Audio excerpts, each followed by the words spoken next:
हरे कृष्णा। तो भगवत गीता के 5वें अध्याय में आपका स्वागत है। लेवल 2 के हमने पिछली कक्षा में पहले से 12वें श्लोक तक जो है क्लास ली थी। अब हम 13वें से 29वें श्लोक यानी पूरे भगवत गीता के 5वें अध्याय को हम कंप्लीट करेंगे। श्रील प्रभुपाद की जय। आज हम देखेंगे 13वें से 29वां श्लोक। तो सबसे पहले हम पिछले क्लास में हमने क्या किया उसकी समीक्षा कर लेते हैं। तो पिछले क्लास में हमने क्या देखा था कि भगवत गीता के जो 3 से लेके 6ठे अध्याय तक के माध्यम से प्रगति का अवलोकन, तो हमने देखा था कि जो योग पद्धति है वो कैसे क्रमशः धीरे धीरे आगे बढ़ती है। तो सबसे पहले भगवान दूसरे अध्याय में सारे योगों के बारे में एक एक करके बता देते हैं। फिर तीसरे अध्याय में विस्तार में भगवान कर्म योग के बारे में बताते हैं कि कैसे कर्मों के जरिए कैसे अपने इंद्रियों को इस्तेमाल करके हम भगवान की सेवा कर सकते हैं। फिर उसके बाद अगले अध्याय में भगवान बताते हैं किसके बारे में, ज्ञान योग, यानी कैसे ज्ञान अर्जित करके अपनी बुद्धि से हम भगवान की सेवा कर सकते हैं। फिर 5वां अध्याय जो चल रहा है ये क्या है, कर्म योग कृष्ण भावना भावित कर्म, यानी अब हमने कर्म योग जान लिया, ज्ञान योग जान लिया, तो किस तरीके से ज्ञान में स्थिर होकर हम भगवान के लिए कर्म कर सकते हैं, उसे कहते हैं कृष्ण भावना भावित कर्म। और जो अगला अध्याय आने वाला 6ठा अध्याय वो है भक्त के ध्यान, यानी अष्टांग योग के द्वारा कैसे हम भगवान को पा सकते हैं। तो क्रमशः तीसरे से 6ठे अध्याय में हम योग पद्धति को देखते हैं। फिर हमने देखा था कि वैदिक यज्ञों को करने से क्रमिक शुद्धि, जिसपे आपने ग्रुप डिस्कशन भी किया था कि किस तरीके से जो हम वैदिक यज्ञों को करते हैं तो धीरे धीरे हमारी हृदय की शुद्धि होती है, और आप सबने बहुत अच्छे अच्छे पॉइंट्स भी बताए थे। और फिर लास्ट जो हमने पॉइंट देखा था फल्गु और युक्त वैराग्य, यानी हम कहते हैं कि हमें भोग और त्याग, तो भोग नहीं करना है सब समझते हैं, पर त्याग नहीं करना है, इस पर हमने चर्चा करी थी कि हमारा कुछ है ही नहीं तो हम त्याग क्या करें, सब कुछ भगवान का है। तो हमें युक्त वैराग्य यानी जो कुछ भी है उसे भगवान की सेवा में लगाना है। और जब कोई भी भौतिक वस्तु भगवान की सेवा में लग जाती है तो वो अपने आप आध्यात्मिक बन जाती है। अब हम क्या देखेंगे, इस अध्याय में हम देख सकते हैं कि कुल मिला के 29 श्लोक है, और 29 श्लोक को इस तरीके से बांटा गया है। तो पहले जो 6 श्लोक है उसमें हम देखते हैं कि किस तरीके से कर्म योग जो है वो कर्म संन्यास से श्रेष्ठ है। तो भगवान जो है दूसरे श्लोक में बताते हैं, क्योंकि ये अध्याय खुलता है कैसे, ये अध्याय खुलता है अर्जुन के प्रश्न से। अर्जुन क्या कहते हैं, संन्यासम कर्मणा कृष्णा पुनर्योगम च संससि यस्य एतयोरेकम तन्मे ब्रूहि सुनिश्चितम, यानी एक चीज मुझे बताएं, है ना। अर्जुन पूछता है भगवान से कि आप कृपा करके निश्चित रूप से मुझे बताएं कि इन दोनों में से कौन अधिक लाभप्रद है। दो यानी कर्मों को त्यागना या भक्ति पूर्वक कर्म करना। इसलिए अर्जुन कहते हैं क्या मुझे एक चीज आप जो है निश्चित करके बताएं, नहीं तो मैं कंफ्यूज हो रहा हूं कि मुझे कर्मों का त्याग करना है या मुझे भक्ति पूर्वक कर्म करने हैं। तो फिर भगवान दूसरे श्लोक में क्या बता देते हैं, संन्यासम कर्म योगश्च नियश्रेष्कर आहुभो तयोस्तु कर्म संन्यासत कर्म योगो विशिष्यते, यानी दोनों ही उत्तम है, कर्मों का त्याग भी और भक्ति में कर्म भी, पर इन दोनों में से कर्म के परित्याग से भक्ति युक्त कर्म श्रेष्ठ है। तो भगवान ने बता दिया था कि किस तरीके से कर्म के संन्यास से श्रेष्ठ क्या है, कर्मयोग। फिर 7 से 12 में हमने देखा था निष्काम कर्मयोग यानी ज्ञान। तो इसमें भगवान 10वें श्लोक में बताते हैं क्या, बहुत ही सुंदर उदाहरण देते हैं कमल के पत्र का।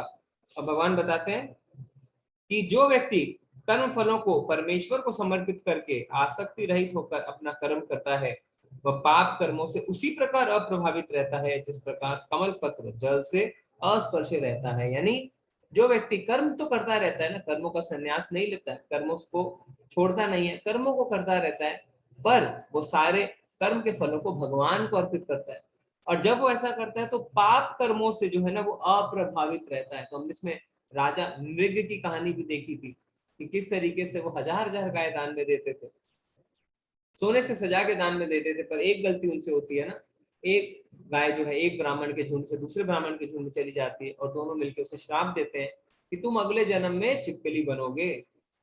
तो यहाँ पे क्या होता है, कृष्ण भावना भावित कर्म में हम सारे कर्मों के फल भगवान को अर्पित करते हैं।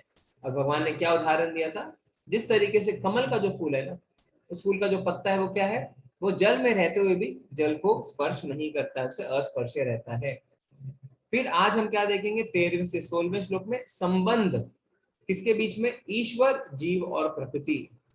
तो भगवान बताते हैं, और तीनों में क्या कॉमन है, तीनों शाश्वत हैं, भगवान भी शाश्वत है, जीव आत्मा भी शाश्वत है और प्रकृति भी शाश्वत है, और तीनों के बीच में क्या संबंध है हम वो देखेंगे।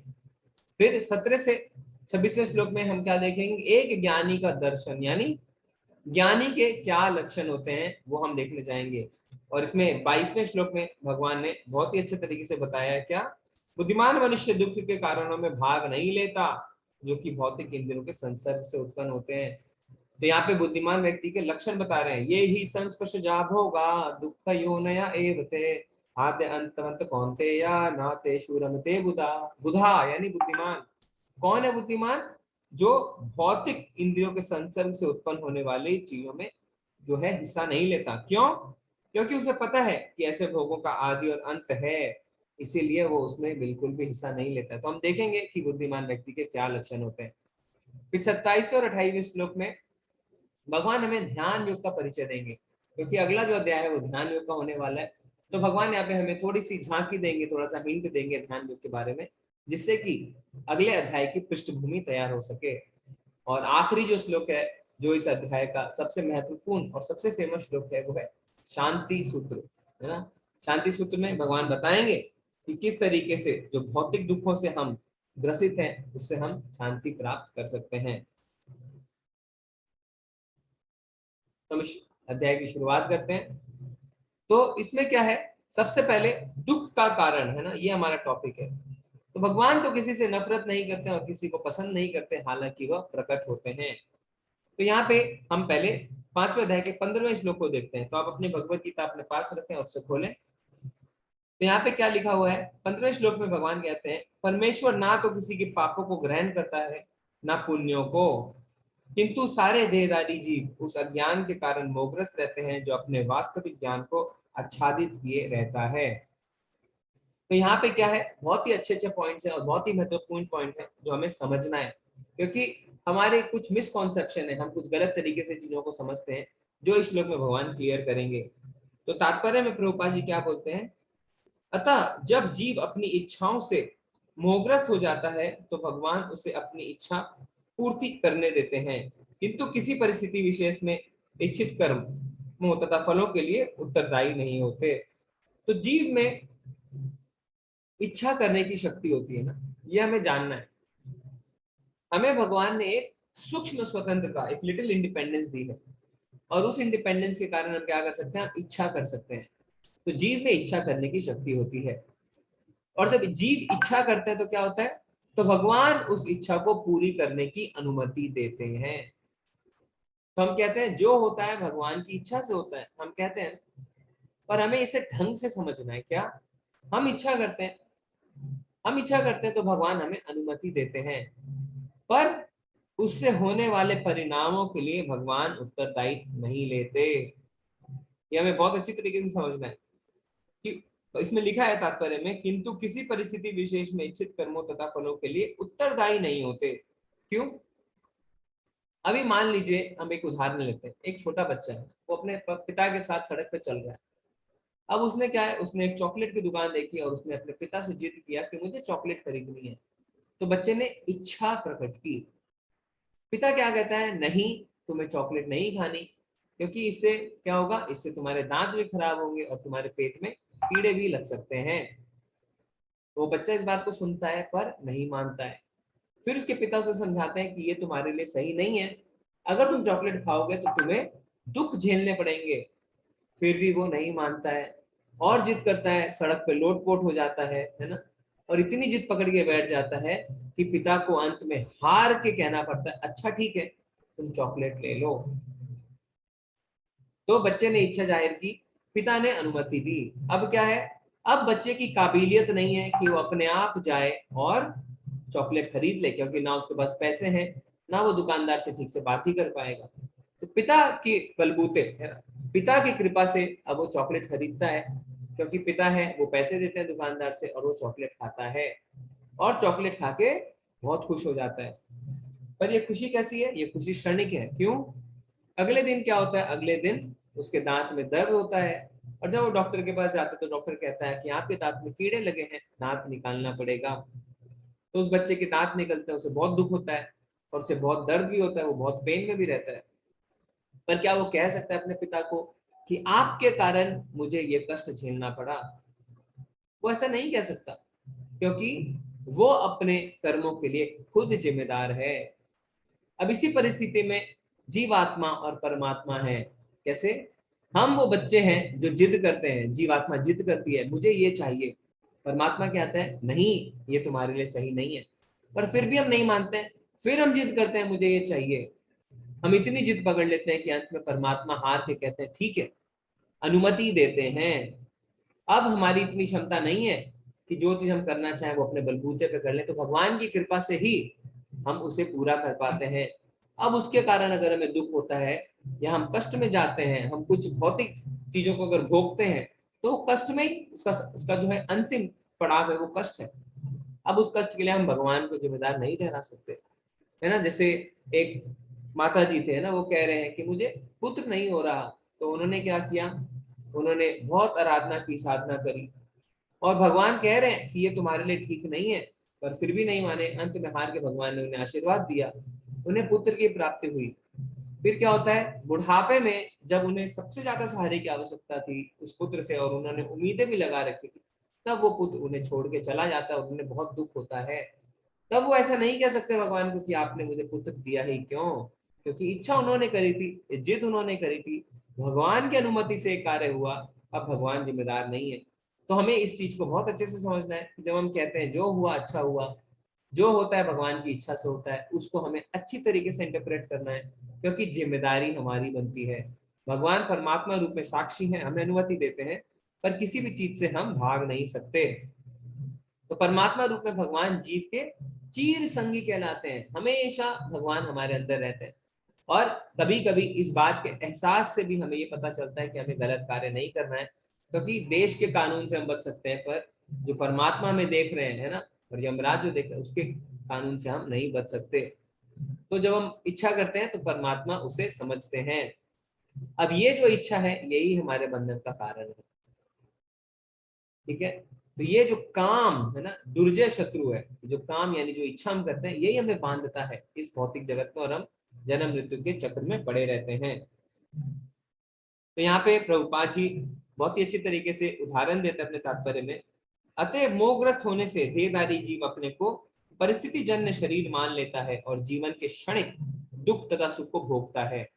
भगवान परमात्मा रूप में जीव का चीर संगी रहते हैं, फलता व प्रत्येक जीव की इच्छाओं को उसी तरह समझते हैं जिस तरह फूल के निकट रहने वाला फूल की सुगंध को, है ना। जब हम फूल के बगल में रहते हैं तो हम फूल को सूंघ सकते हैं, परमात्मा हमारे हृदय में है और हमारी इच्छा को समझते हैं। इच्छा जीव को बद्ध करने के लिए सूक्ष्म बंधन है। भगवान मनुष्य की योग्यता के अनुसार उसकी इच्छा को पूरा करता है, अतः व्यक्ति अपनी इच्छाओं को पूरा करने में सर्वशक्तिमान नहीं होता, है ना। हम सर्वशक्तिमान नहीं है, भगवान की कृपा से ही हमारी इच्छा पूरी होती है, किंतु भगवान इच्छाओं की पूर्ति कर सकते हैं। वे निष्पक्ष होने के कारण स्वतंत्र अणुजीवों की इच्छाओं से में व्यवधान नहीं डालते, किंतु जब कोई कृष्ण की इच्छा करता है तो भगवान उसकी विशेष चिंता करते हैं और उसे इस प्रकार प्रोत्साहित करते हैं कि भगवान को प्राप्त करने की उसकी इच्छा पूरी हो और वह सदैव सुखी रहे। पर हमारी एक और इच्छा हो सकती है कि हम भगवान को प्राप्त करें, पर जब हमारी ऐसी इच्छा होती है तब भगवान हमारी चिंता शुरू करते हैं, और फिर क्या है, ददामी बुद्धि योगम तम, भगवान उसे बुद्धि देते हैं जिससे कि वो उसके पास पहुंच सके। तो यहाँ पे क्या है, यहाँ पे तात्पर्य में प्रभुपाद जी एक और चीज लिखते हैं कि भगवान ना तो किसी से नफरत करते हैं और ना ही किसी को पसंद करते हैं। तो ये कौन सी बात हुई, यानी भगवान किसी से नफरत भी नहीं करते, किसी को पसंद भी नहीं करते, तो हम चाहे बुरा करें चाहे अच्छा, हमें क्या फर्क पड़ना है ना। हमारे मन में ये भावना आ सकती है, तो भक्ति क्यों करें अगर भगवान हमें पसंद ही नहीं करते। तो प्रभुपाद जी तात्पर्य में क्या लिखते हैं, अतः देहधारी जीव कृष्ण भावनामृत की उपेक्षा करने की अपनी अनादि प्रवृत्ति के कारण अपने लिए मोह उत्पन्न करता है। फल स्वरूप स्वभावता सचिदानंद स्वरूप होते हुए भी वो अपने अस्तित्व की लघुता के कारण भगवान के प्रति सेवा करने की अपनी स्वाभाविक स्थिति को भूल जाता है, और इस तरह वह अविद्या द्वारा बंदी बना लिया जाता है। अज्ञानवश जीव यह कहता है कि उसके भव बंधन के लिए भगवान उत्तरदायी है। हम कहते हैं ना, कोई भी हमारे साथ बुरा होता है तो बोलते हैं हे भगवान हमारे साथ आपने ऐसा क्यों किया, तो ये हमारा अज्ञान है, क्योंकि हमारे साथ जो भी घटित हो रहा है वो हमारे कर्म के फल हैं। तो इसकी जो पुष्टि है वो वेदांत सूत्र में भी होती है। भगवान ना तो किसी के प्रति घृणा करते हैं और ना किसी को चाहते हैं, यद्यपि ऊपर से ऐसा प्रतीत होता है। तो भगवान न्यूट्रल है, भगवान ना किसी से प्रेम करते हैं और ना किसी को से घृणा करते हैं। पर इसमें एक और चीज है, क्या है? 9वें अध्याय के 29वें श्लोक में भगवान कहते हैं, क्या कहते हैं? क्योंकि इसमें आप कोई सोच सकता है तो फिर हम भगवान की भक्ति क्यों करें? तो भगवान बता देना चाहते हैं क्या, सम्मोहम सर्वभूतेषु ना मे द्वेषस्ति ना प्रिय, ये भजन्ति तु माम भक्त्या मयि तेषु चाप्यहम्। तो 9वें अध्याय का 29वां श्लोक आप नोट कर सकते हैं। मैं ना तो किसी से द्वेष करता हूं और ना ही किसी के साथ पक्षपात करता हूं, मैं सबों के लिए संभाव हूं। तो यहाँ तक तो वही है जो हमने अभी पढ़ा। आगे भगवान क्या कहते हैं, किंतु जो भी भक्ति पूर्वक मेरी सेवा करता है वह मेरा मित्र है, मुझ में स्थित रहता है और मैं भी उसका मित्र हूँ। तो भक्त जो है वो भगवान के लिए स्पेशल है। ठीक है, तो भगवान किसी के साथ पक्षपात नहीं करते हैं, सबको समान दृष्टि से देखते हैं। पर जो भगवान की भक्ति करता है, ये भजंती तु माम भक्त्या मयि तेषु चाप्यहम्, मैं भी उसका मित्र हूँ। ठीक है, अब हम एक ग्रुप डिस्कशन करेंगे। तो आप 5वें अध्याय का 15वां जो श्लोक है उसके तात्पर्य को पढ़िए, और आपको किस चीज पे डिस्कशन करना है कि जीवों की पीड़ा के लिए कौन जिम्मेदार है। तो हम जो जीवात्मा है उनके जो कष्ट है, उनकी जो पीड़ा है, उसके लिए जिम्मेदार कौन है। तो आप इसमें श्लोक पढ़िए, उसका तात्पर्य पढ़िए और उसके मीनिंग को पढ़िए, और आप एक एक लीडर चुने, जैसे हर बार आप करते हैं। मैं आपको 3 ग्रुप्स में, ब्रेकआउट रूम्स में डाल देता हूँ और चर्चा करके आप 3 लीडर सिलेक्ट करके 3 हैंड रेस करके हमें बता सकते हैं। ठीक है, क्वेश्चन है कि जीवों की पीड़ा के लिए कौन जिम्मेदार है, और आप 5वें अध्याय के 15वें श्लोक के तात्पर्य से इसका जवाब दे सकते हैं। तो मैं ब्रेकआउट रूम्स बना देता हूँ।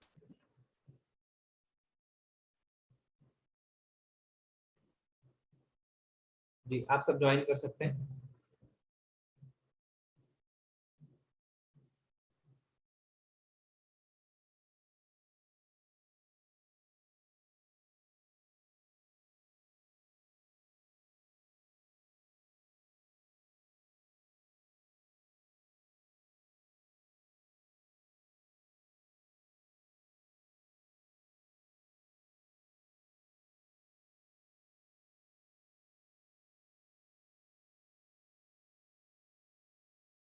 जिन्होंने ज्वाइन नहीं किया आप कर लीजिए।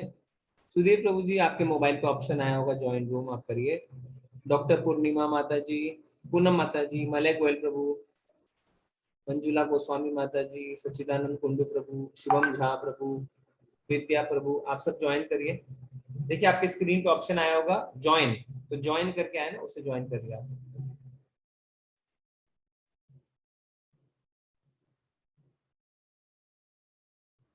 अगर आपको कोई दिक्कत आ रही है तो हैंड रेस कर सकते हैं।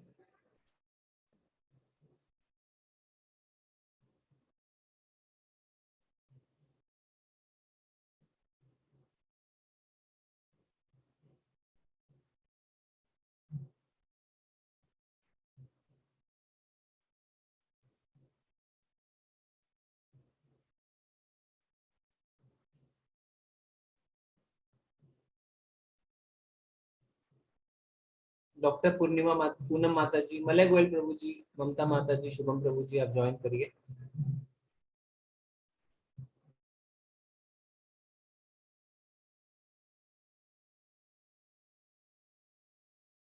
आपको अगर ज्वाइन करने में दिक्कत आ रही है ना तो हैंड रेस कर सकते हैं, बता सकते हैं।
जो लीडर्स अभी वापस आ गए हैं वो अपना हैंड रेस कर सकते हैं, जिससे हम सिक्वेंशियली उन्हें ले लें।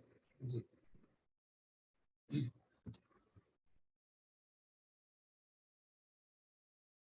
तो हम वेट करते हैं सबके आने का।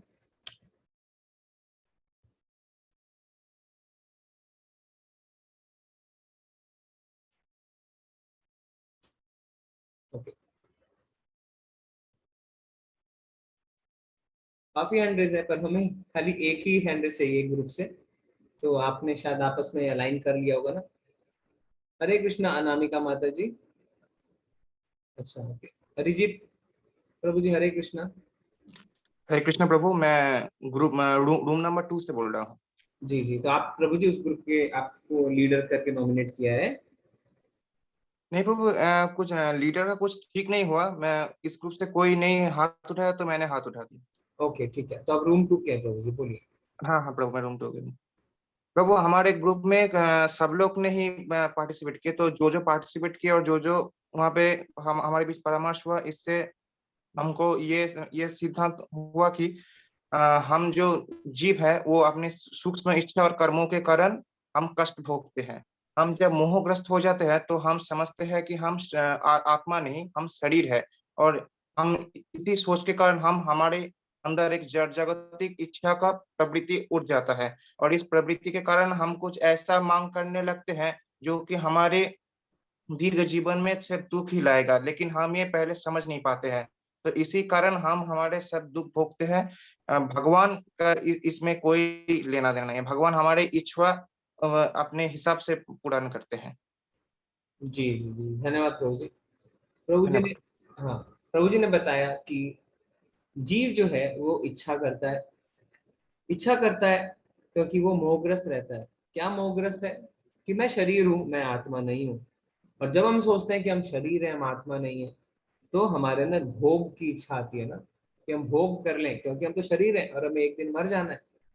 और जैसे ही हम भोग प्रवृत्ति में आते हैं, भोग शुरू करते हैं, तो हमें दुख झेलने पड़ते हैं। और इसके लिए भगवान का बीच में कोई भी रोल नहीं है, भगवान सिर्फ अनुमति देते हैं। पर उस भोग करने के कारण जो हमें दुख होता है, उसमें भगवान का कोई लेना देना नहीं है। जी प्रभु जी, बहुत बहुत धन्यवाद। क्षमा माता जी, हरे कृष्णा। हरे कृष्णा प्रभु जी। इस टॉपिक पर बोलने के लिए ना अगर आप 1 घंटा भी देंगे तो वो भी कम है, जी क्योंकि ये टॉपिक ही बहुत बहुत सुंदर प्रश्न है ये, जिसके इसमें पूरा मेरे हिसाब से शायद गीता का सार भी कह सकते हैं हम इसको। क्योंकि अगर हम इस चीज को समझ जाएं कि अब हमारे दुखों के जिम्मेदार हम खुद हैं, तो शायद हम भगवान को पहचान लेंगे। जी और दूसरा ये है कि हमारे ग्रुप, मैं ग्रुप 2 से हूँ, सॉरी सॉरी सॉरी प्रभु जी। और हमारे ग्रुप में ना सबने बहुत अच्छे से कंट्रीब्यूट किया, सबका बहुत अच्छे अच्छे मत थे। उस एक तो हमारी इच्छाएं जिनकी वजह से हम बंध जाते हैं सही गलत के चक्रव्यूह में, क्योंकि हम लूप में फंस जाते हैं सही गलत करने के, कि ये सही है ये गलत है। हमारी इच्छाएं हमें बांध देती हैं और हम आसक्ति रखना शुरू कर देते हैं। दूसरा अज्ञानता, अज्ञानता के कारण ही हम इच्छाएं करते हैं और सही गलत के चक्रव्यूह में फंस जाते हैं। मैं इसके 2 एग्जाम्पल देना चाहूंगी। जैसे कि कंस को पता था कि वो गलत कर रहा है, ऐसे ही रावण को पता था कि वो गलत कर रहा है, लेकिन वो अपनी इच्छाओं की वजह से फंस गया, जबकि रावण बहुत विद्वान था। दूसरा, एक आपने ब्रिज क्लासेस में एक हमें प्रेजेंटेशन शेयर की थी, जिसमें वो बीटेक वाले बच्चों ने जो प्रेजेंटेशन दी थी, उसमें क्या अच्छी चीजों की तरफ हमारा अट्रैक्शन कम होता है गलत चीजों के कंपैरिजन में। इसलिए हम सही गलत के उसमें फैसला नहीं कर पाते हैं चीजों को लेके कभी कभी, और गलत चीजों की तरफ जल्दी अट्रैक्ट हो जाते हैं। तो हमारी पीड़ाओं के कारण हम खुद जिम्मेदार हैं। हमारी इच्छाएं, हमारी नादानियां, हमारी अज्ञानता, यही कहना चाहूंगी अभी तो, क्योंकि बाकी सबको भी मौका देना है। जी गंजीन जी माता जी का भी हैंड रेज है। जी, थैंक यू माता जी। हरे कृष्णा प्रभु जी। हरे कृष्ण। ठीक है, तो अनामिका माता जी, सॉरी, अनामिका माता जी को म्यूट, हाँ, क्षमा माता जी ने बताया, वो भी रूम 2 से ही थे। और अरिजीत प्रभु भी रूम 2 से थे। तो उन्होंने बताया कि इच्छा है ना, इच्छा से हम बंध जाते हैं, और सही गलत क्या है उसी के फेर में हम बंधे रहते हैं। और माता जी ने बताया ये होता है अज्ञानता के कारण, यानी मोह, जो अरिजीत प्रभु ने भी बताया कि मोहग्रस्त हम हो जाते हैं तो हम इच्छा करते हैं। फिर माता जी ने 2 उदाहरण भी दिए शास्त्रों से, कंस और रावण के, कि किस तरीके से उन्हें अपनी इच्छा पे बिल्कुल भी नियंत्रण नहीं था, वो भोग करना चाहते थे, है ना, दोनों व्यक्ति भोग करना चाहते थे, इसी कारण उनके जीवन में दिक्कतें आई। और माता जी ने बताया कि किस तरीके से जो नवनिष्ठ प्रभु के ब्रिज क्लासेस के प्रेजेंटेशन में भी प्रभु जी बताते कि जो नकारात्मक चीजें हैं, नेगेटिव चीजें हैं, उसके प्रति हम ज्यादा जल्दी आकर्षित होते हैं। जी धन्यवाद माता जी। हरे कृष्णा अनुपमा माता जी। हरे कृष्णा प्रभु जी। जी माता जी, आप कौन से हाँ, ग्रुप में हैं? मैं पहले ग्रुप में थी। जी। उन्होंने लीव करने को बोला था, शायद वो अभी आए नहीं है। पर हाँ, मैंने भी यही जाना कि जीवों की पीड़ा का वास्तविक कारण हम स्वयं हैं, क्योंकि हम मोहग्रस्त रहते हैं। हम अज्ञानतावश ये समझते हैं कि हमारा शरीर जो इस जन्म में मिला है, इसी जन्म में हम उसे सब सुखों को भोगते हुए चले जाएं। हालांकि जिनको हम सुख समझते हैं, वो दूरगामी परिणाम दुख के रूप में हमें प्राप्त होते हैं। क्योंकि आज हम सुख के, चाहे जुबान का सुख हो, चाहे शरीर का सुख हो, अगर उसको एक्सेस हम प्राप्त करने की चेष्टा करते हैं, तो निकट भविष्य में हमें कष्ट प्राप्त होना है, यह निश्चय ही है। तो देह और आत्मा जब हम अलग मानेंगे और आत्मा के स्वरूप को पहचानेंगे, जैसा कि इसमें गीता में भी कहा गया है कि आत्मा ना कटती है, अजर अमर है, ना उसको कोई काट सकता है, ना जला सकता है। तो ठीक इसी तरह से आत्मा चिरंजीवी है। कर्म करने के लिए हम स्वतंत्र हैं, तो निश्चित तौर पर हमें ऐसे कर्म करने चाहिए जो भविष्य में पीड़ादायी ना हो, और कर्मों का संपूर्ण फल हम ईश्वर को अर्पित कर दें, तो पाप और पुण्य का कुछ हम पर वो नहीं होगा। लेकिन हम जो भी क्रियमान कर्म करें उसको सावधानी पूर्वक करें, क्योंकि कर्म करने की तो स्वतंत्रता है। ईश्वर जानते हैं क्या सही है क्या नहीं। वो हमें अदृश्य इशारा भी करते हैं कि जो आप कार्य करने जा रहे हैं वो सही नहीं है, परंतु हम फिर भी मोहवश या इच्छावश या दीर्घ अभिलाषावश हम उसको करने के लिए बाध्य हो जाते हैं, चाहे वो जुबान की लोलुपता हो, चाहे वह शरीर की हो। तो उस वजह से हम उस कार्य को करते हैं, संबंधित कार्य से संबंधित दुख भी फिर भविष्य में प्राप्त करते हैं। तो इसीलिए ये जो है कष्ट का कारण हम स्वयं हैं। ईश्वर को दोष देना निरर्थक है वो, और साथ ही साथ इसको हम स्वीकार नहीं कर सकते किसी भी रूप में। जो भी एक आम आदमी होगा वो तो कहेगा कि हमें भगवान तू कष्ट क्यों दे रहा है, लेकिन जिसमें थोड़ी सी समझ पैदा हो जाएगी, ईश्वर के चरणों में जो लौ लगा लेगा, तो वो समझ जाएगा कि मैंने अपने कर्मों से ये कष्ट पाया है, तो जी मुझे कर्म जितने भी करने हैं आगामी, वो सावधानी पूर्वक करने हैं। जो गलती हो गई हो गई। जी जी जी धन्यवाद, धन्यवाद। बहुत बहुत धन्यवाद माता जी। तो माता जी ने भी अच्छे पॉइंट्स रखे कि हम अपने कारण ही दुख झेल रहे हैं, क्योंकि हम मोहग्रस्त रहते हैं, हम खुद को शरीर मानते हैं, और जिस चीज को हम सुख समझ रहे हैं वास्तव में वो सुख नहीं है। हम देखेंगे क्या, यही संस्पर्शजाब होगा दुख योना एवते आद्यंतवंत कौनते या ना ते शुभम ते बुधा। यानी जिस चीज को हम सुख जान रहे हैं वो असल में सुख है ही नहीं, तो जो बुद्धिमान व्यक्ति हैं वो उसमें हिस्सा नहीं लेते। और फिर माता जी क्या बता रहे हैं कि हमें अपने आप को, शरीर और आत्मा के फर्क को जानना है, इस भेद को समझना है, क्योंकि जब हम जानेंगे कि हम आत्मा है और हमारा अस्तित्व शाश्वत है, तो हम इन भौतिक चीजों में बिल्कुल भी हिस्सा नहीं लेंगे। और माता जी ने बताया कि भोग के लिए जो है हम सब कुछ करते हैं, है ना, भोग करने के लिए इच्छा से हम सब कुछ करते हैं, जिसके कारण हमें दुख होता है, और हमें ईश्वर को समर्पित करते हुए सारे कार्य करने चाहिए। जी माता जी धन्यवाद। हरे कृष्णा गगनजीत माता जी। हरे कृष्णा प्रभु जी। जी मैं रूम नंबर 3 से प्रेजेंट कर रही हूँ। कि सबसे पहले शॉर्ट में मैं एक चीज ये बताऊंगी कि सबसे बड़ा कारण है कि हम अपने आप को हर चीज में शरीर मान के हम कहते हैं मैंने किया, मैंने किया। तो सबसे बड़ा तो दुख का यही कारण है कि हम लोग दुख पाते हैं। और दूसरा कि अज्ञानता, जब आत्मा का स्वाभाविक जो रूप है वो सच्चिता आनंद है, वास्तविक रूप जब ये प्रकृति के 3 गुणों में आती है तो वो अज्ञानता का शिकार हो जाती है। और अज्ञानता के साथ मोह हो जाता है तो वो इच्छा करता है, और जब वो इच्छा करता है, भगवान ने तो देना ही है, लेकिन भगवान ने हमें योग्यता के अनुसार सब चीजें दी हैं, हर चीज दी है, और योग्यता के अनुसार हर चीज, हर इंसान को सब चीज देते भी हैं। लेकिन जब हम इच्छा करते हैं ऐसा, तो भगवान, हम लोग मन में भी सोच रहे होंगे ना कि हमें ये मिल जाए, तो भगवान को पता होता है कि ये इच्छा कर रहा है, भगवान उसे दे देते हैं। लेकिन हम लोग ये भूल जाते हैं कि हमारा जो वास्तविक स्वरूप है भगवान की सेवा करना, इच्छा करना नहीं है। इच्छा करना एक बदजीव का नेचर है, जो इच्छा करता है वो बदजीव है। तो इस कारण हम लोग अज्ञानता का शिकार हो जाते हैं। और दूसरा अविद्या, अविद्या भी है, अविद्या। तो इसमें इस अविद्या द्वारा हम लोग मतलब जब हम अपनी भूल जाते हैं अपनी स्वाभाविक स्थिति को, तो हम अविद्या द्वारा बंदी बना लिए जाते हैं। और हम कहते हैं कि भगवान ने हमें दी है, भगवान ने तो हमें सूक्ष्म स्वतंत्रता दी ही है, वो तो उन्होंने तो सबको एक जैसा है, ठीक है ना। हम अपने जब इच्छा करते हैं, हम अपने कर्म फलों से बच जाते हैं। जब हम कर्म फलों से बच जाते हैं तो हमें दुख मिलता है, हम सोचते हैं कि भगवान ने हमें ये दुख दिया है। और एक माता जी ने बड़ा बताया था कि इच्छा, जब जीव अपनी इच्छाओं से मोहग्रस्त हो जाता है तो भगवान उसे इच्छा पूर्ति करने देते हैं। तो किंतु परिस्थिति विशेष में इच्छित कर्मों या फलों के लिए भगवान उत्तरदायी नहीं होते। अतएव मोहग्रस्त होने से देहदारी जीव अपने आप को परिस्थिति वही शरीर मान लेता है बेसिकली, और हम लोग सुख दुख को भोगते हैं। तो ये है।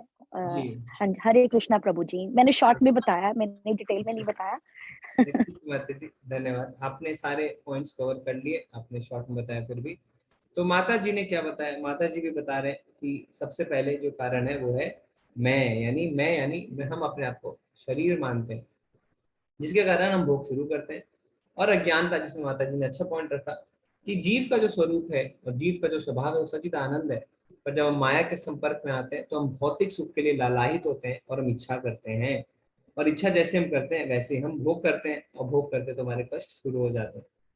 ठीक है, और फिर माता जी ने अविद्या के बारे में बताया। तो आप सबने बहुत ही अच्छे डिस्कशन किया और जितने भी मेन पॉइंट्स आप सबने कवर कर लिया। तो अब हमें क्लियर है कि सारे दुख जो हमारे जीवन में आ रहे हैं उसके जिम्मेदार हम हैं। तो अगली बार हम कोई भी ऐसा स्टेटमेंट करें कि हे भगवान हमारे साथ ऐसा क्यों करना था, उससे पहले हमें समझ जाए कि भगवान हमारे साथ कुछ नहीं कर रहे, भगवान तो हमारे हितैषी हैं, वो तो हमें दूसरा मौका दे रहे हैं, ये सब हमारे कर्मों के ही फल हैं। और अगर कोई दूसरा भी हमसे ऐसा कुछ कहता है तो हम कोशिश कर सकते हैं कि हम उन्हें बता सकें चीजों को। ओके, तो हम आगे बढ़ते हैं। तो प्रभुपाद जी क्या बता रहे हैं, एक चोर जिस तरह भगवान से प्रार्थना कर रहा है, ठीक है, बहुत ही अच्छा उदाहरण है। चोर प्रार्थना कर रहा है भगवान से, मेरे प्रिय भगवान मुझे कुछ अवसर दो, मैं वह चीज चुरा सकता हूं। कृष्ण सबसे पहले कहते हैं नहीं नहीं मत करो, लेकिन वह जोर देता है। तब कृष्ण क्या कहते हैं, ठीक है इसे करो, लेकिन ऐसा करते ही आप उलझ जाते हैं, यानी फंस जाते हैं। तुम कृष्ण की इच्छा के विरुद्ध क्यों कर रहे हो, वही तुम्हारी उलझन है। कृष्ण तुम्हें दूसरों की संपत्ति चुराने की सुविधा दे रहे हैं, लेकिन तुम उलझ जाते हो। यह कृष्ण की जिम्मेदारी नहीं है, ये आपका उत्तरदायित्व है। तो प्रभुपाद जी ने अपने हैदराबाद के लेक्चर में ऐसा कहा था, है ना। तो कई लोग कहते हैं कि अच्छा भगवान अनुमति देते हैं, तो किसी ने चोरी करी उसमें भी भगवान ने अनुमति दी। तो प्रभुपाद जी बता रहे हाँ अनुमति दी, क्योंकि हमने जबरदस्ती करी, पर उत्तरदायित्व जो है वो भगवान का नहीं है। जेल में उसी को जाना पड़ेगा, है ना। कोई किसे मारेगा तो फांसी की सजा उसी को होगी, भगवान उसके लिए जिम्मेदार नहीं रहेंगे। ठीक है,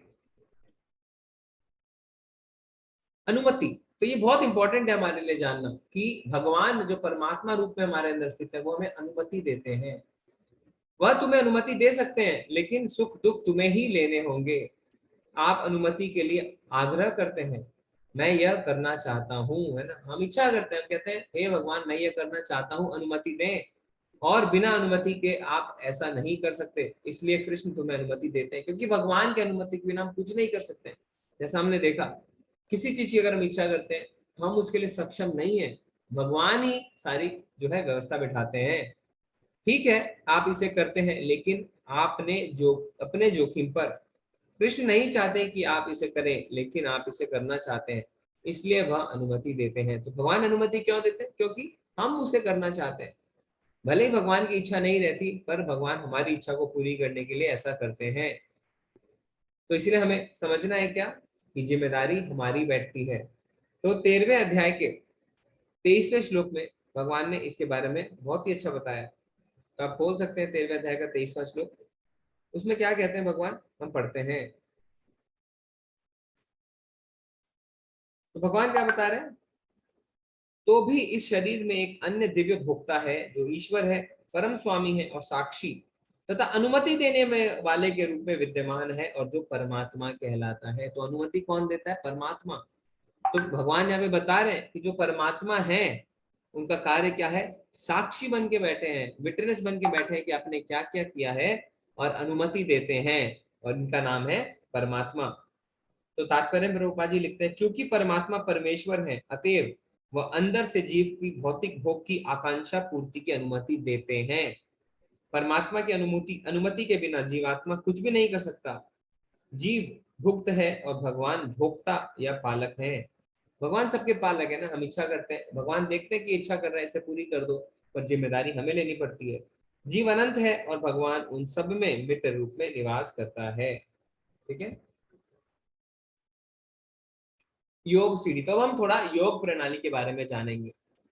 तो योगा लैडर, क्योंकि अभी हम 5वें अध्याय में हैं, तो हमें जानना है कि योगा यानी भगवान से जुड़ना, योग का अर्थ है भगवान से जुड़ना। तो इसमें हम नीचे से ऊपर इस सीढ़ी में कैसे जाते हैं?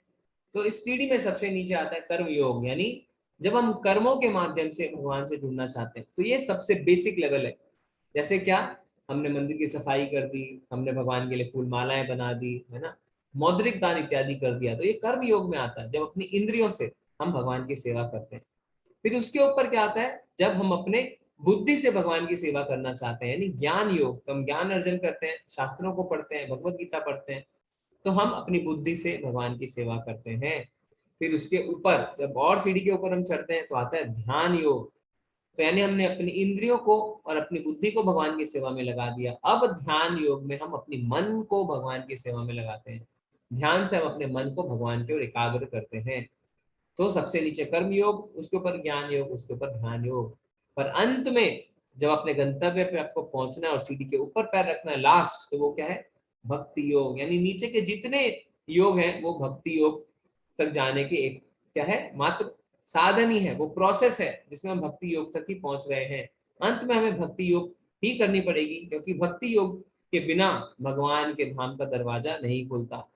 क्योंकि भक्ति योग में क्या होता है, अपने इंद्रिय मन और बुद्धि के साथ साथ हम अपनी आत्मा को भी, अपने संपूर्ण अस्तित्व को भगवान की सेवा में लगाते हैं।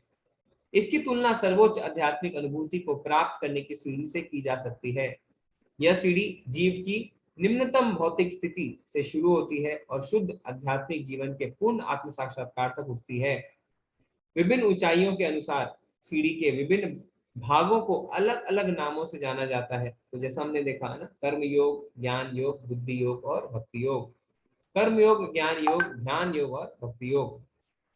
लेकिन कुल मिलाकर पूरी सीढ़ी को ही योग कहते हैं। तो ये पूरी सीढ़ी जो है ये योग है। योग यानी भगवान से जुड़ना, पर अलग अलग हिस्से को अलग अलग नामों से हम जानते हैं। क्रमिक प्रक्रिया यानी स्टेप बाय स्टेप क्या प्रोसेस है? हाँ, योग प्रणाली की क्रमिक प्रगति यानी ग्रेजुअल स्टेप बाय स्टेप। कर्म योग से ज्ञान योग। कर्म योग का अर्थ है फलदायी गतिविधियां, पवित्र गतिविधियां या निर्धारित गतिविधियां। फिर कर्म योग करके व्यक्ति ज्ञान योग, ज्ञान से के मंच पर आता है, और ज्ञान से इस ध्यान योग तक, फिर ध्यान योग से मन को विष्णु पर केंद्रित करके भक्ति योग के बिंदु पर आता है। तो जैसा हमने अभी डिस्कस किया, कर्म योग से ज्ञान योग तक आता है, ज्ञान से ध्यान योग और ध्यान से भक्ति योग तक आता है। तो ये जो प्रोसेस है ये स्टेप बाय स्टेप है, और इन योग प्रणालियों के बीच में संबंध है। तो जैसा हमने देखा, क्या पहले भगवान हमें क्या बताते हैं दूसरे और तीसरे अध्याय में? कर्म कांड के बारे में। तो जब अर्जुन कहता है भगवान को कि मुझे कोई आनंद की प्राप्ति नहीं होगी, तो भगवान क्या कहते हैं? आनंद की प्राप्ति तो तुम्हें होगी, क्योंकि अगर तुम मरोगे तो तुम्हें स्वर्ग मिलेगा, और जीतोगे तो तुम इस साम्राज्य का, पूरी पृथ्वी के पे राजा बनोगे, राज्य करोगे, तो तुम्हें आनंद ही आनंद है। तो ये कर्म कांड से भगवान उन्हें समझा रहे हैं। फिर उसके बाद जब अर्जुन पूछते हैं कि मुझे पाप लगेगा और मेरी पारिवारिक परंपराएं नष्ट होंगी, तो भगवान क्या कहते हैं? तुरंत कर्म योग पे जाते हैं और कहते हैं कि तुम भक्ति में कर्म करो, क्योंकि भक्ति में कोई भी पाप और पुण्य नहीं होता। तो तुरंत भगवान कर्मकांड से कर्म योग की ओर आते हैं। फिर कर्म योग से ज्ञान योग। तो उसमें क्या हमने देखा था कि तीसरे अध्याय में हमने देखा कि कर्म योग, फिर चौथे अध्याय में ज्ञान योग, कैसे हम ज्ञान अर्जित करके भगवान को पा सकते हैं। और फिर इन दोनों को जब मिश्रित कर देते हैं, यानी जब हम ज्ञान में स्थित होकर भगवान के लिए कर्म करते हैं, तो उसे कहते हैं कृष्ण भावना भावित कर्म। तो वो है ये अध्याय जिसे हम अभी पढ़ रहे हैं। फिर ज्ञान योग से ध्यान योग, तो मन को वश में करना होता है। ज्ञान योग से हमने बुद्धि को भगवान की सेवा में लगा दिया, कर्म योग से इंद्रियों को भगवान की सेवा में लगा दिया। अब हम कृष्ण भावना भावित कर्म करते हैं, पर अपने मन को भी हमें भगवान की सेवा में लगाना है। तो इसके लिए भगवान हमें छठे अध्याय में, अगले अध्याय में बताएंगे कि कैसे अष्टांग योग के माध्यम से हम मन को वश में करके जो है ध्यान योग के माध्यम से भगवान की सेवा कर सकते हैं। और अंत में ध्यान योग से भक्ति योग। और फिर जो ये योग प्रणाली का चरम है ना, जो टॉप है, वो है भक्ति योग, जिसमें हमने जैसे चर्चा करी इंद्रिय, बुद्धि और मन के साथ साथ हम अपनी आत्मा को भी भगवान की सेवा में लगाते हैं। तो इसमें भगवान जो है छठे अध्याय के 47वें श्लोक में बताते हैं, और ये बहुत ही अच्छा श्लोक है। क्या? योगी नामापि सर्वेषां मद्गतेन अंतरात्मना श्रद्धावान भजते यो माम स मे युक्त तमो मता। और समस्त योगियों में से जो योगी अत्यंत श्रद्धा पूर्वक मेरे परायण है, अपने अंतःकरण में मेरे विषय में सोचता है और मेरी दिव्य प्रेमा भक्ति करता है, वह योग में मुझसे परम अंतरंग में युक्त रहता है और सबों में सर्वोच्च है। यही मेरा मत है। तो यहाँ पे प्रभुपाद जी अपने तात्पर्य में बहुत ही सुंदर तरीके से इस योगा लैडर को सिखाते हैं। क्या बताते हैं? जब कर्म योग में ज्ञान तथा वैराग्य की वृद्धि होती है ना, जब हम कर्म योग करते हैं तो उसमें ज्ञान और वैराग्य की वृद्धि होती है, तो यह अवस्था ज्ञान योग कहलाती है। जब ज्ञान योग में अनेक भौतिक विधियों से परमात्मा के ध्यान में वृद्धि होने लगती है और मन उन पर लगा रहता है, तो उसे अष्टांग योग कहते हैं। तो जब हमारा मन भगवान में लग जाता है तो वो अष्टांग योग है। इस अष्टांग योग को पार करने पर जब मनुष्य श्री भगवान कृष्ण के निकट पहुंचता है तो वह भक्ति योग कहलाता है। यथार्थ में भक्ति योग ही चरम लक्ष्य है, किंतु भक्ति योग का सूक्ष्म विश्लेषण करने के लिए अन्य योगों को समझना होता है। ठीक है, तो अब हमारे पास दो तरीके हैं। पहला, हम इस सीढ़ी पे एक एक करके चढ़े, कर्म योग से ज्ञान योग, ज्ञान योग से ध्यान योग और ध्यान योग से भक्ति योग। और दूसरा क्या है, हम लिफ्ट का इस्तेमाल करके सीधे भक्ति योग तक पहुंच सकते हैं। तो इसीलिए जो भक्ति योग का सहारा लेते हैं उन्हें क्रमशः एक एक करके इनसे गुजरना नहीं पड़ता। जब आप भक्ति करते हैं, भगवान की सेवा में लगते हैं, डिवोशनल सर्विस करते हैं, तो अपने आप सारे जो ये स्टेप्स हैं अपने आप पूरे हो जाते हैं। इसीलिए भक्ति को लिफ्ट की तरह माना जाता है, जिसमें आपको स्टेप बाय स्टेप जाने की आवश्यकता नहीं होती। और भक्ति योग की यही सुंदरता है और यही उसका जो है ग्रेटनेस है, यही ब्यूटी है कि आपको स्टेप बाय स्टेप एक एक योग से होके गुजरने की आवश्यकता नहीं रहती। तो प्रभुपाद जी क्या बता रहे हैं? कर्म योग से ज्ञान योग, जब ज्ञान और त्याग में कर्म योग की वृद्धि होती है तो उस अवस्था को ज्ञान योग कहा जाता है ना। तो कैसे भगवान अर्जुन को बताते हैं कि कर्म योग के साथ साथ ज्ञान अर्जन भी जरूरी है, जिससे कि ज्ञान में स्थित होकर कर्म किया जा सके। तो इसमें 5वें अध्याय के दूसरे श्लोक में प्रभुपाद जी अपने तात्पर्य में लिखते हैं। क्या लिखते हैं प्रभुपाद जी? अतः यह ज्ञान कि वह आत्मा है, शरीर नहीं, मुक्ति के लिए पर्याप्त नहीं। तो हमने ज्ञान अर्जन कर लिया कि हम आत्मा है, हम शरीर नहीं है, पर इससे क्या होगा? इस ज्ञान को क्या हम यहीं पे रोक दें? पर गोपाल जी कह रहे हैं कि ये पर्याप्त नहीं है। जीवात्मा के स्तर पर मनुष्य को कर्म करना होगा, अन्यथा भव बंधन से उभरने का कोई अन्य उपाय नहीं है। कर्म तो हमें करने ही होंगे। ऐसा नहीं है कि हमने ज्ञान अर्जन कर लिया तो हम कर्म करने बंद कर दें, किंतु कृष्ण भावना भावित होकर कर्म करना सकाम कर्म नहीं है। अब हमें इसी चीज को समझना है। तो क्या कहते हैं लोग कहते हैं कि अभी ज्ञान अर्जन कर लिया, आप कर्म नहीं करने, क्योंकि कर्म करेंगे तो हम फल के बंधन में बंध जाएंगे। पर प्रभुपाद जी बताते हैं कि कृष्ण भावना भावित कर्म जो है उसके फल से हम नहीं बंधते। क्यों? क्योंकि हमने सारे कर्मों को भगवान को अर्पित कर दिया है। और कृष्ण भावना भावित कर्म का अर्थ ही है कि भगवान के लिए कर्म करना। इसीलिए प्रभुपाद जी कह रहे हैं किंतु कृष्ण भावना भावित होकर कर्म करना सकाम कर्म नहीं है। पूर्ण ज्ञान से युक्त होकर किए गए कर्म वास्तविक ज्ञान को बढ़ाने वाले हैं। बिना कृष्ण भावनामृत के केवल कर्मों के परित्याग से बद्ध जीव का हृदय शुद्ध नहीं होता।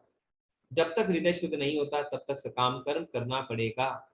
परंतु कृष्ण भावना भावित कर्म कर्ता को स्वतः सकाम कर्म के फल से मुक्त बनाता है, जिसके कारण उसे भौतिक स्तर तक उतरना नहीं पड़ता। अतः कृष्ण भावना भावित कर्म संन्यास के सदा श्रेष्ठ होता है, क्योंकि संन्यास से नीचे गिरने की संभावना बनी रहती है। तो कर्म संन्यास में क्या होता है? जब आप कर्मों को छोड़ देते हैं, हमेशा नीचे गिरने की आपकी संभावना बनी रहती है।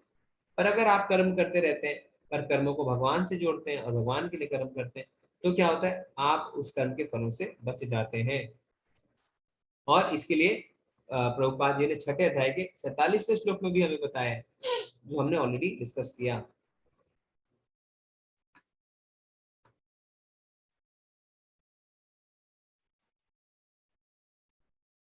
ज्ञान योग की प्रक्रिया। ज्ञान योग का अर्थ है उच्च ज्ञान की अटकलों द्वारा सर्वोच्च के साथ संपर्क में रहना, यह भेद करना कि आत्मा ज्ञान क्या है और पदार्थ क्या है।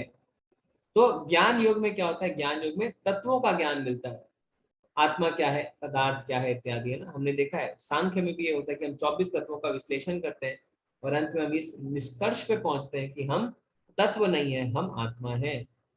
तो शास्त्रों को पढ़ के ज्ञान अर्जित किया जा सकता है कि हमारा सर्वोच्च भगवान के साथ क्या संबंध है। ज्ञान योग जब जोड़ने की प्रक्रिया मुख्य रूप से अनुभव जन्य होती है तो इसे ज्ञान योग कहते हैं। तो छठे अध्याय के 46वें श्लोक में प्रभुपाद जी ने ज्ञान योग का क्या एक परिभाषा दी अपने तात्पर्य में। क्या बताया प्रभुपाद जी ने, जब हम योग का नाम लेते हैं तो हम अपनी चेतना को परम सत्य के साथ जोड़ने की बात करते हैं ना। तो हमने सीखा है योग का मतलब भगवान से जुड़ना। विविध अभ्यासकर्ता इस पद्धति को ग्रहण की गई विशेष विधि के अनुसार विभिन्न नामों से पुकारते हैं। अब ये क्या है नाम, जब यह योग पद्धति सकाम कर्मों से मुख्यतः संबंधित होती है तो कर्म योग कहलाती है, ठीक है। जब यह चिंतन से संबंधित होती है तो ज्ञान योग कहलाती है, और जब यह भगवान की भक्ति से संबंधित होती है तो भक्ति योग कहलाती है, ठीक है। तो प्रभुपाद जी ने बताया है कि किस तरीके से अगर हम कर्मों से जो है योग कर रहे हैं तो कर्म योग, चिंतन से अगर कर रहे हैं तो ज्ञान योग, और अगर भक्ति से संबंधित है तो भक्ति योग। ज्ञान योग से ध्यान योग, ये कैसे जाते हैं, जब विभिन्न शारीरिक प्रक्रियाओं द्वारा परमात्मा पर ध्यान में ज्ञान योग बढ़ता है और मन उस पर होता है तो इसे ध्यान योग कहा जाता है। तो धीरे धीरे जब बुद्धि जब भगवान में स्थिर होने लगती है तो क्या होता है, तो मन भी भगवान में लगने लगता है, जैसा हमने देखा। तो जब हम बुद्धि से भगवान की सेवा करते हैं तो धीरे धीरे हमारा मन जो है वो भगवान में लगने लगता है, और जिसे कि ध्यान योग कहते हैं। तो मन को भगवान में लगाने को ध्यान योग कहते हैं। तो हमें मुख्यतः ये समझना है कि कर्मों से हम अपनी इंद्रियों को भगवान की सेवा में लगाते हैं, ज्ञान योग से अपनी बुद्धि को, ध्यान योग से अपने मन को, है ना, और उसके बाद फिर अपने पूरे जो अस्तित्व को यानी अपनी आत्मा को ही हम भगवान की सेवा में लगाते हैं, जिसे भक्ति योग कहते हैं। तो यहाँ पे हम देख सकते हैं कि एक लैडर किस तरीके से बढ़ता है ऊपर। तो सबसे पहले आता है भक्ति कर्मकांड, है ना। तो और फिर कर्मयोग। तो हमने देखा कि कैसे कर्मकांड से कर्मयोग की ओर, कर्मयोग से ज्ञान योग, ज्ञान से ध्यान योग। अब क्या होता है, जो निर्विशेषवादी होते हैं ना, जो सोचते हैं कि भगवान का कोई साकार रूप नहीं है, भगवान तो क्या है, भगवान एक ज्योति है, तो वो ज्ञान अर्जित करते हैं और ब्रह्म ज्योति का अनुभव कर सकते हैं ज्ञान के माध्यम से। पर जो अष्टांग योगी होते हैं वो क्या करते हैं, वो ध्यान से अपने हृदय में परमात्मा के दर्शन करते हैं। तो ध्यान योगी अपने हृदय में परमात्मा रूप में भगवान के दर्शन करते हैं। तो श्रीमद् भागवतम में लिखा है क्या, ब्रह्मेति परमात्मेति और भगवानेति, यानी जो निर्विशेषवादी होते हैं वो ब्रह्म ज्योति के रूप में भगवान का अनुभव करते हैं, जो अष्टांग योगी होते हैं वो परमात्मा रूप में अपने हृदय में भगवान के दर्शन करते हैं। पर जो भक्त होता है वो क्या है, वो भगवान के श्याम सुंदर रूप का दर्शन करता है, ठीक है। तो उसको क्या कहते हैं, हम इसको कहते हैं ब्रह्मेति परमात्मेति और भगवानेति। योग प्रणाली, वस्तुतः भक्ति योग ही परम लक्ष्य है, परंतु भक्ति योग का सूक्ष्मता से विश्लेषण करने के लिए इन अन्य योगों को समझना होगा। तो अभी वही प्रश्न उठता है कि अगर भक्ति योगी सबसे अच्छा है तो हम बाकी योगों के बारे में क्यों जाने। तो रूपा जी बता रहे हैं कि अगर हमें भक्ति योग के बारे में ढंग से जानना है तो अन्य जो योग पद्धति है उनको भी हमें ठीक से जानना होगा, ठीक है। अब हम आते हैं इस अध्याय के आखिरी श्लोक में, जो है शांति सूत्र, 5वें अध्याय का 29वां श्लोक। तो ये बहुत ही इंपॉर्टेंट है और आप इसे चाहे तो याद भी कर सकते हैं ना। कुछ कुछ श्लोक हमें याद करने चाहिए, अच्छा रहता है, क्योंकि जब हमें याद रहता है तो अपने जीवन में से उतार पाते हैं। क्योंकि हम इतने ज्यादा जो है माया से घिरे हुए हैं कि हमें कोई ना कोई भौतिक दुख सताते रहते हैं। तो जब हमें भौतिक दुख सताए तो तुरंत हमें शांति सूत्र का याद करना चाहिए, उसका पठन करके हमें क्या करना है, हमें उसे अपने जीवन में उतारना है। तो कोई पढ़ना चाहता है शांति सूत्र 5.29 तो अपना हैंड रेस कर सकते हैं। आपके पास अगर किताब है, श्लोक को कौन पढ़ेगा? जी, हरे कृष्णा अनामिका माता जी। हरे कृष्णा प्रभु जी। जी माता जी। भोक्ताराम यगतपसाम सर्वलोका महेश्वरम सुहृदम सर्वभूतानां ज्ञात्वा माम शांति मृच्छति। ये मैंने याद कर लिया है प्रभु जी। हरी वो बहुत सुंदर माता जी। ठीक है, जी हम और भी सुधीर प्रभु से भी बोलते हैं। हरे कृष्णा प्रभु जी। हरे कृष्णा गुरु जी।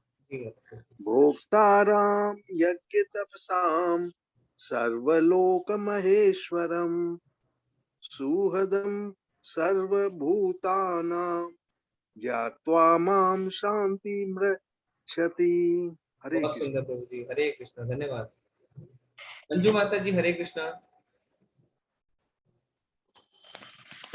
भोक्तारां यज्ञ तपसां सर्वलोका महेश्वरं सुहृदं सर्वभूतानां ज्ञात्वा मां शांति पृच्छति। जी धन्यवाद, धन्यवाद माता जी, धन्यवाद। ठीक है, ये बहुत ही अच्छा श्लोक है, हमें याद कर लेना चाहिए। अनुपमा माता जी हरे कृष्णा। हरे कृष्णा प्रभु जी। जी भोक्तारं यज्ञ तपसां सर्वलोक महेश्वरम सुहृदं सर्वभूतानां ज्ञात्वा मां शांति मृच्छति। जी, बहुत ही सुंदर, धन्यवाद माता जी। ठीक है, अभी काफी लोगों ने हैंड रेज़ किया है, हम जल्दी से करते हैं। उमा माता जी हरे कृष्णा। हरे कृष्णा प्रभु जी। जी भोक्ताराम यज्ञ तपसां सर्वलोक महेश्वरम सुहृदं सर्वभूतानां ज्ञात्वा मां शान्तिमिच्छति। बहुत सुंदर। सरिता माता जी हरे कृष्णा।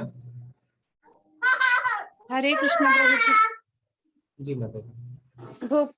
भोक्तारं यज्ञ सर्वलोक महेश्वरम सुहृदं सर्वभूतानां ज्ञात्वा मां शान्तिमिच्छति। हरे कृष्णा प्रभु जी। धन्यवाद माता जी। हरे कृष्णा मित्तल माता जी। हरे कृष्णा। भोक्तारं यज्ञतपसां सर्वलोकमहेश्वरं सुहृदं सर्वभूतानां ज्ञात्वा मां शान्तिमृच्छति। हरे कृष्ण। धन्यवाद माता जी। तुलसी माता जी हरे कृष्णा। हरे कृष्ण। धन्यवाद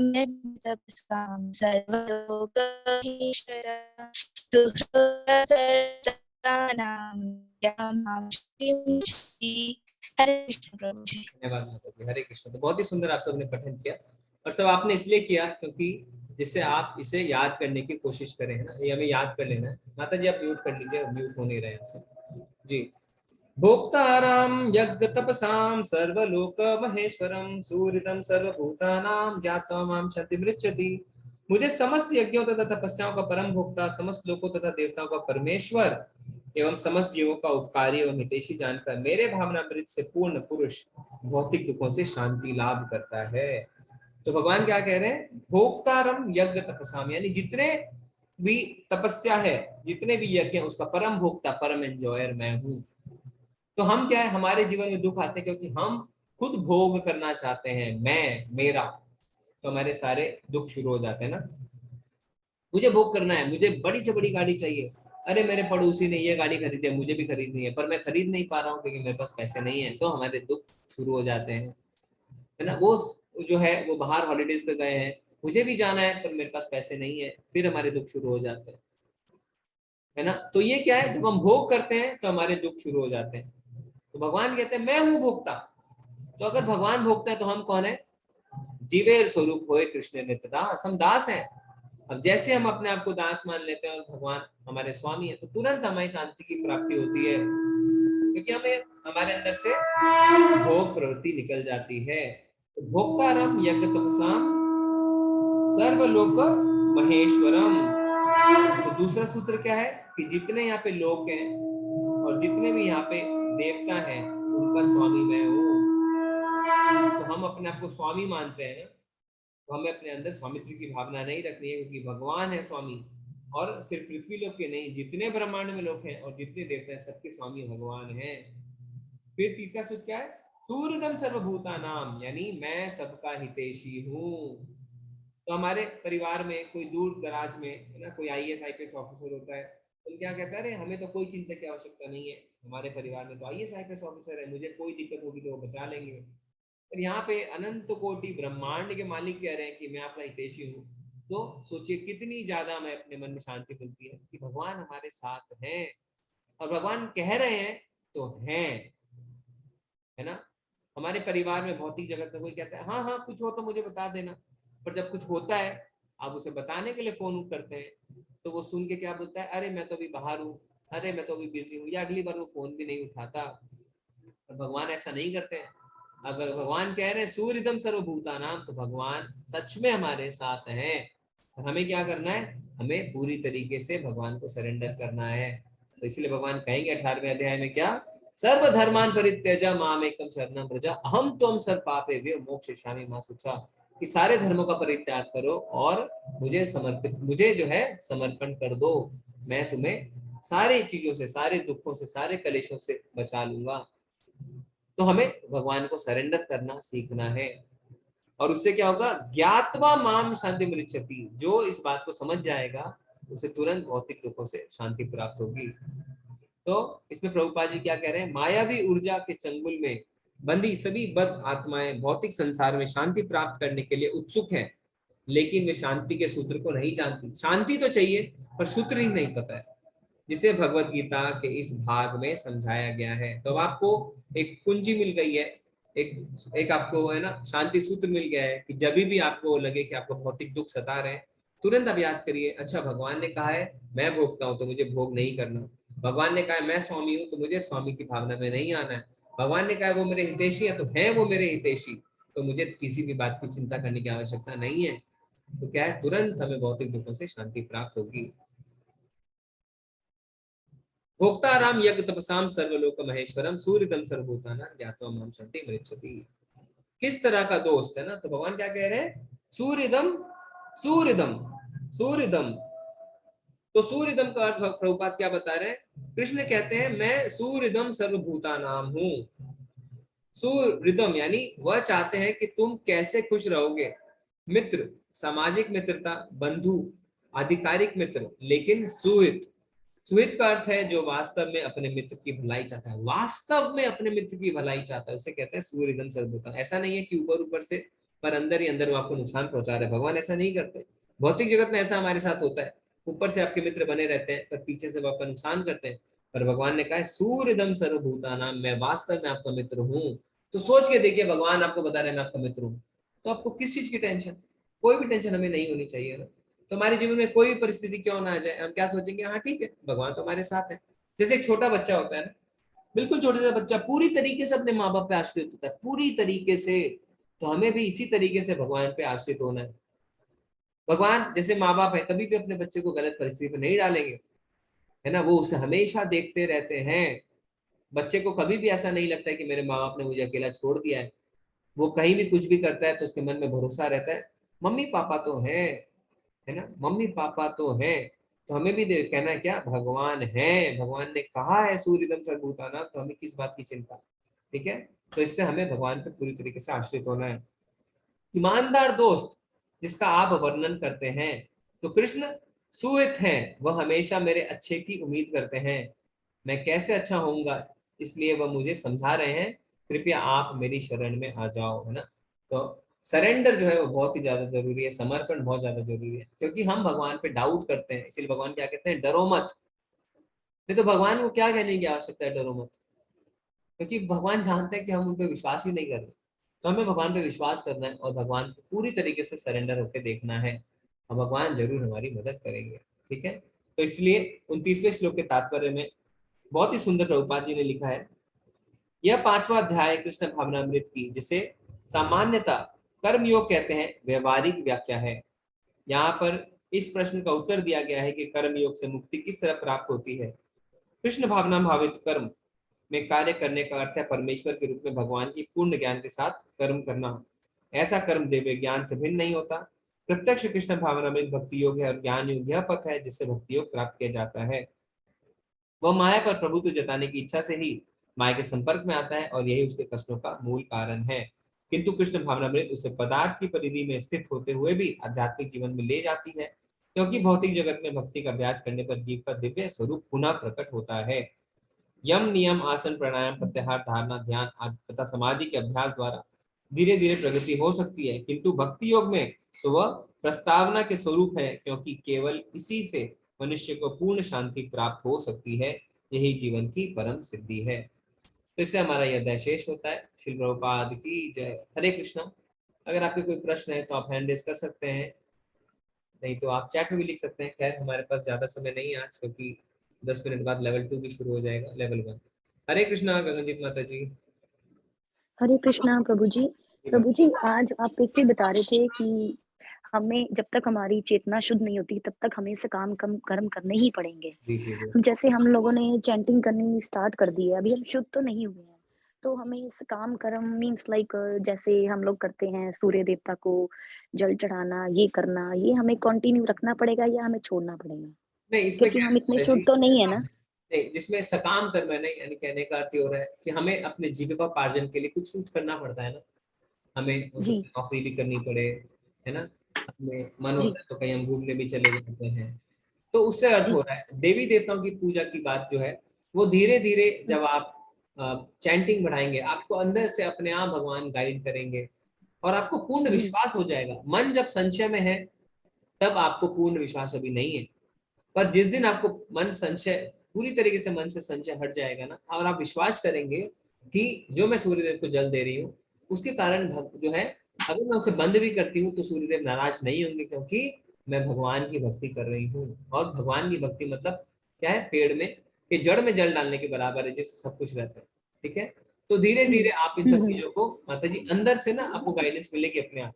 तो अभी आपको अगर जी संशय है तो आप जो कर रहे हो करते रहिए। धीरे धीरे जब आप हम्म दृढ़ हो जाएंगे, आपको भक्ति में अच्छा लगने लगेगा, तब तो आपको अपने आप हम्म बिना डर और बिना ग्लानि के आप अपने डिसीजन ले पाएंगे। ठीक है, ठीक है ठीक है। हरे कृष्णा प्रभु जी। धन्यवाद माता जी। हरे कृष्ण। गरिमा माता जी हरे कृष्ण। हरे कृष्णा प्रभु जी। जी माता। प्रभु जी वो मुझसे मिस हो गया था, ये ब्रह्मवेदी, परमात्मेति और भगवान में थी, क्या एक बार रिपीट कर हाँ, देंगे? इसमें श्रीमद् भागवतम में बताया गया है कि भगवान को जो हम रियलाइज करते हैं, जो उसको अनुभव करते हैं, वो 3 स्तर पे। सबसे निचले स्तर पे हम उसे कहते हैं ब्रह्मेति, यानी ब्रह्म ज्योति के रूप में। जो निर्विशेषवादी होते हैं ना, जो भगवान के साकार रूप में विश्वास नहीं करते, वो ज्ञान अर्जित करते हैं और भगवान को ब्रह्म ज्योति के रूप में वो अनुभव कर सकते हैं, उसे कहते हैं ब्रह्मेति।